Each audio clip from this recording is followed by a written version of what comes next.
Hello, this is Harry Hobson, President and CEO of Plymouth Harbor, and I'm here with my partner Karen Novak. Um, we're here to give you an update. It's been quite busy the last few days. Indeed, it sure has. It's been nonstop pretty much every day. It really has. Well, starting last Thursday, I guess it was, we started doing the COVID-19 test on our residents here at Plymouth Harbor in independent living, assisted living, and memory care. So you want to talk just a little bit about that as far as... Sure, we gathered a group of nurses, and then we had a meeting to kind of identify a plan.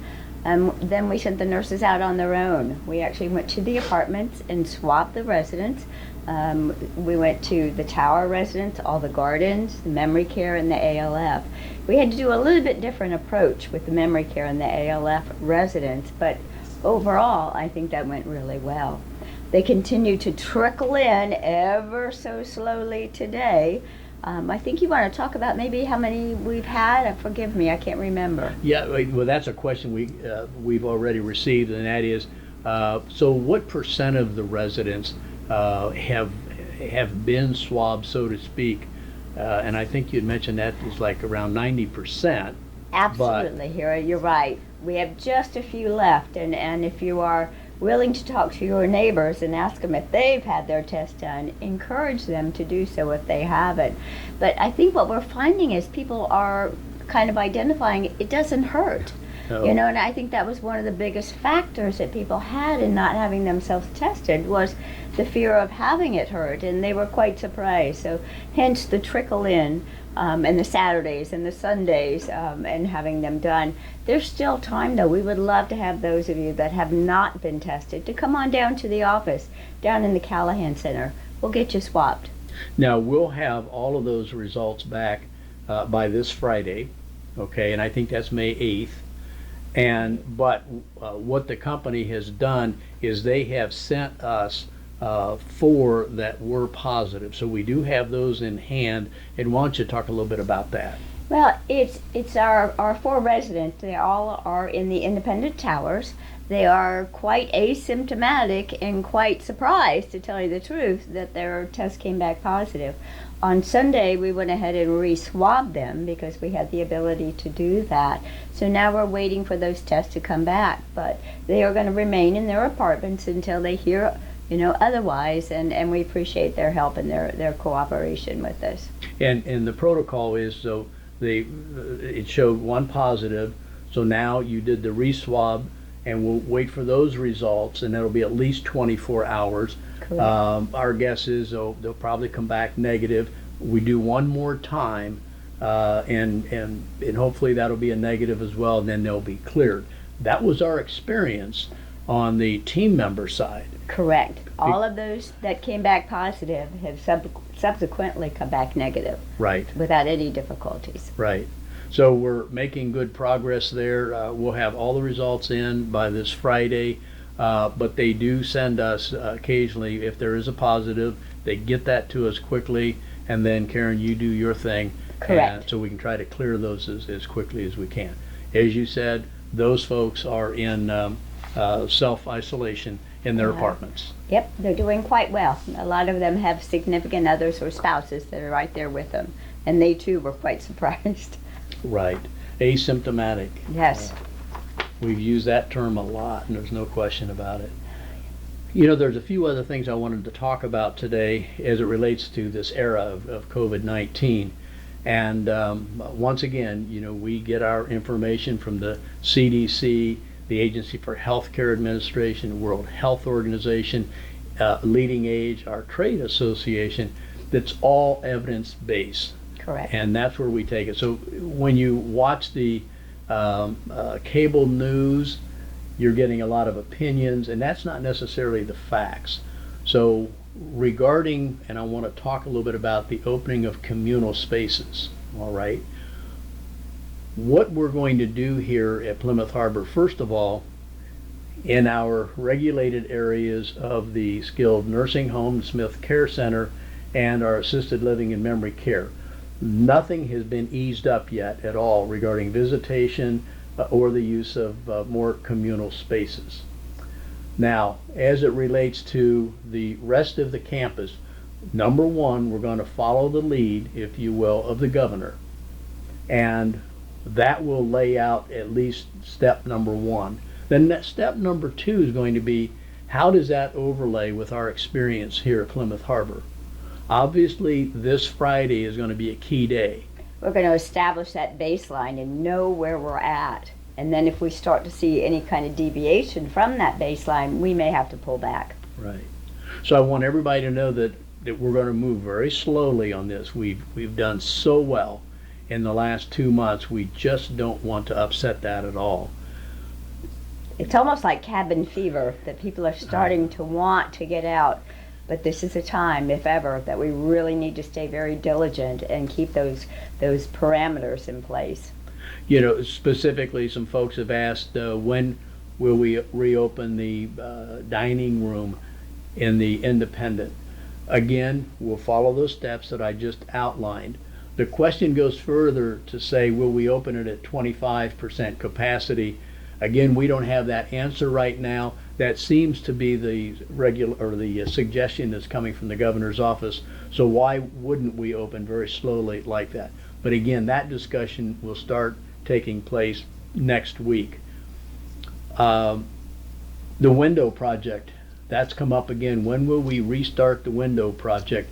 I'll go back to this Friday. Again, we'll have all the results in. Depending on how we do with the results of that, then we'll take one step closer to whether we reopen the window project as early as the next couple weeks, or if we're going to delay it further. But what I can tell you is I'll be working with Lyle Smith and George McGonigal that once we do open up the projects like the window project, we're going to have a separate entrance and screening station for all outside contractors to go through. But again, we're going to know more about that by the end of this week. I was also asked a question if I had forgotten about hurricane season. Yes, I did come up on the screening. I saw that this weekend somebody asked about that. Of course, we've not forgotten about that at all. That is something that we have been talking about. I think I had reported in an earlier splash and a video that I have met with, and I'll continue to meet with Ed McCrane, who is our Director of Emergency Services here, Sarasota County.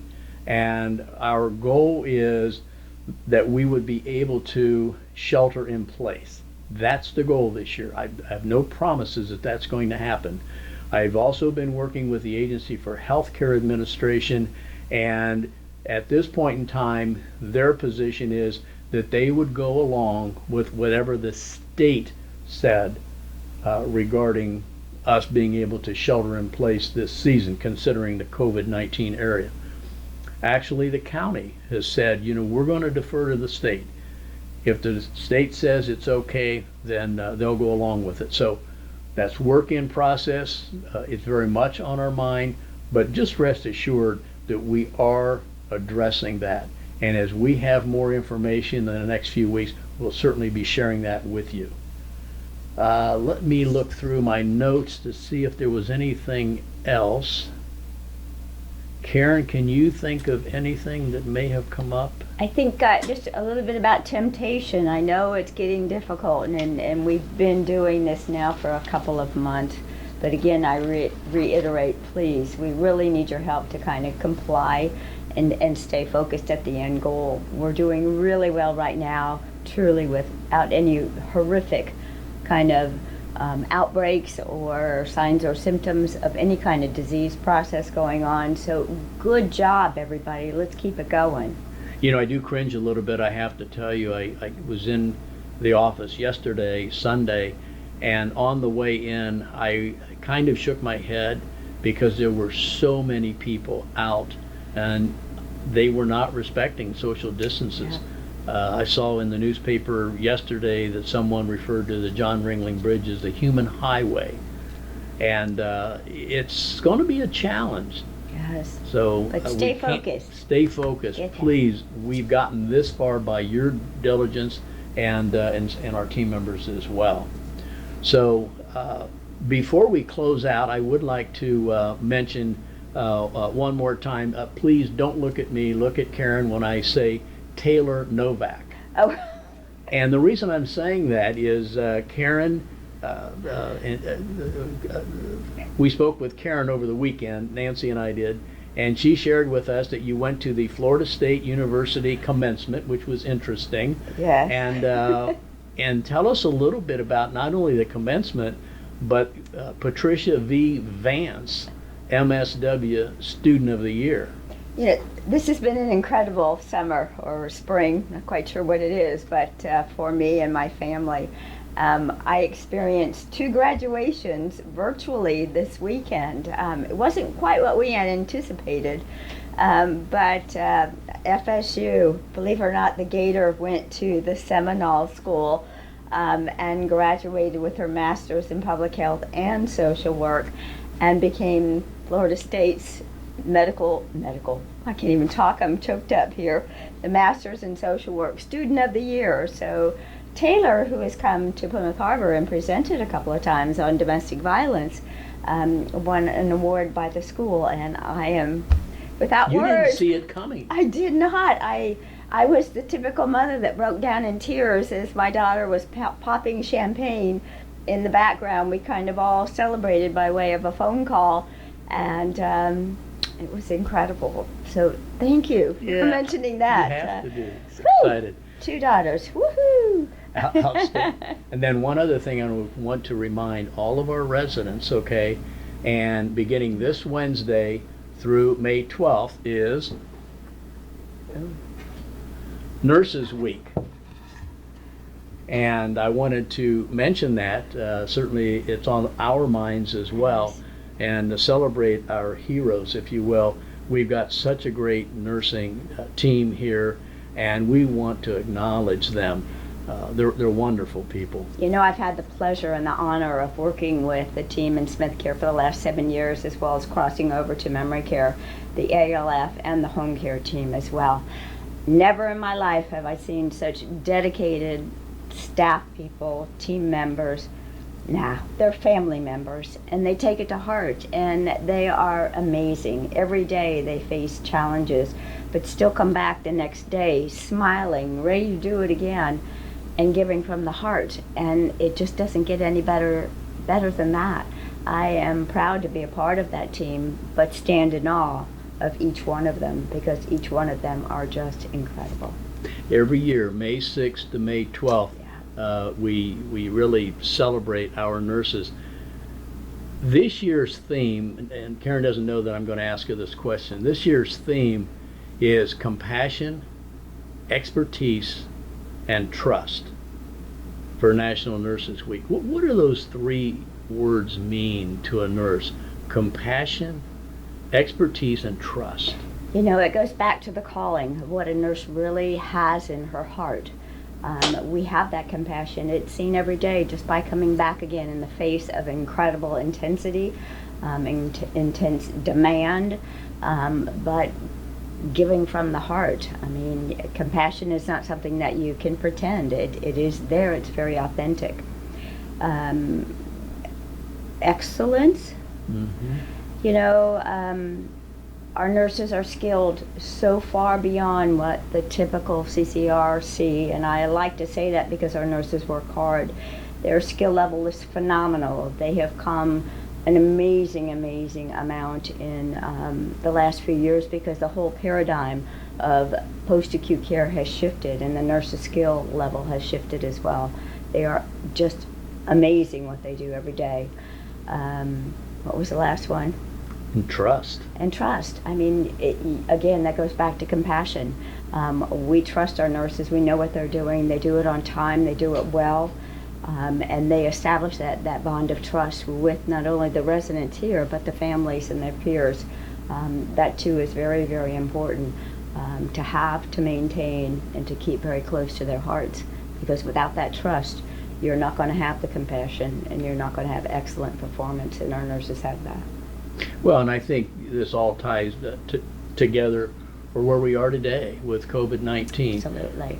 As I speak to the residents, I can assure you once again, you're in no better place than Plymouth Harbor. And I know the nursing team, and we have a superb team. I want you to feel good about that. And I can think of no better place to be than right here at Plymouth Harbor with that group of nurses that we have. outstanding. Well, I know it's your time again as we end these meetings, so go ahead. All right, we want to remember social distancing, especially now as we look across the street to John Ringling Boulevard and see all those people walking close together. Please maintain your social distance here. Be sure you wash your hands quite frequently. Get those high contact areas. And above all, remember, please don your masks appropriately and no more than 2 people in the elevator. All right. So that concludes this video, so the mask go right back on again. Thank you.